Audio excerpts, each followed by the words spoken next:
వికారాబాద్ జిల్లా లగచర్ల దాడి ఘటనను రాజకీయ నేతలు ఖండించారు. రేవంత్ రెడ్డి తన బావమరిదికి అమృతం పంచి కొడంగల్కు విషం పంచుతున్నారని ఆరోపించారు. మాజీ మంత్రి కేటీఆర్ అమాయకులపై అక్రమ కేసులు పెట్టడం మంచిది కాదన్నారు ఈటెల రాజేందర్. తప్పు చేసిన వారికి శిక్ష తప్పదని మంత్రి కోమటిరెడ్డి హెచ్చరించారు.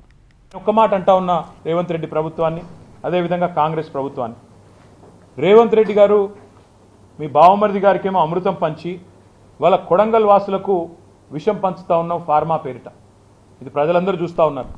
నిన్న జరిగిన సంఘటన, ప్రజల తిరుగుబాటు ఏదైతే కొడంగల్లో ప్రారంభమైందో, మీ బావమరిదికేమో ఇక్కడ అమృతు, మీ అల్లుడు గారి ఫార్మా కంపెనీకేమో కొడంగల్లో భూములు గుంజుకోవాలా, దానికి మీ తిరుపతి రెడ్డి గారి దాదాగిరి, అల్లుడు కోసం ఈరోజు కొడంగల్ను బలిపెట్టే పరిస్థితి ఈరోజు కనబడతా ఉంది. అందుకే ప్రజల తిరుగుబాటు కూడా అక్కడ మొదలైంది. గత 5 నెలలుగా ఫార్మాసిటీ కోసం భూములు సేకరించాలని చెప్పి ప్రభుత్వం ప్రయత్నం చేస్తున్నప్పుడు అక్కడ రైతాంగం అంతా కూడా తీవ్రంగా వ్యతిరేకిస్తున్నారు. మా భూములు గుంజుకోకండి, మమ్మల్ని భూమి నుంచి దూరం చేయకండి, మా ఉపాధి మీద దెబ్బ కొట్టకండి అని చెప్పి ఎన్నిసార్లు మొరబెట్టుకున్నా ఇలా ఈ ఫార్మా కంపెనీలకు రైతుల భూములు కట్టబెట్టే ప్రయత్నం చేస్తున్నారు. మండలాలలో ఇంటర్నెట్ సేవలు బంద్ చేసి, కరెంటు బంద్ చేసి, వందల మంది పోలీసులు గ్రామాల చుట్టూ మోహరించి వాళ్ళని రాత్రి అరెస్ట్ చేయడాన్ని భారతీయ జనతా పార్టీగా తీవ్రంగా ఖండిస్తా ఉన్నాం.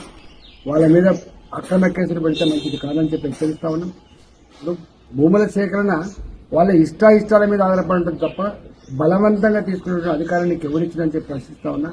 ఏమనంటే రేవంత్ రెడ్డి ఏదన్నా ఉంటే అది పెట్టి స్కోరింగ్ చేయొచ్చు. కేటీఆర్ బీజేపీ ఇద్దరు పక్కాగా ఒక ఆయన ఆగితే ఈయన ఆగితే ఆయన ఇద్దరు జోడీ కట్టారు.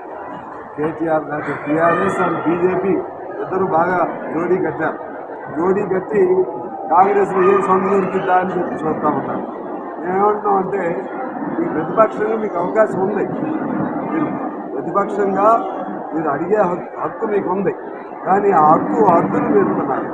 హద్దులు మీరు చేసిన పాపాలే ఇప్పుడు వీళ్ళు అందులో దాని నుంచి ఎట్లా బయటపడాలో కొట్టుకుంటున్నారు. ఇది కావాలని ఇవాళ గవర్నర్ దాని మీద కేంద్ర ప్రభుత్వం పర్మిషన్ ఇచ్చి త్వరలో ఇవన్నీ ఈ కేసు చాలా పెద్ద కేసు, అది అలాంటి కేసులు ఎన్నో బయటకు వస్తున్నాయి.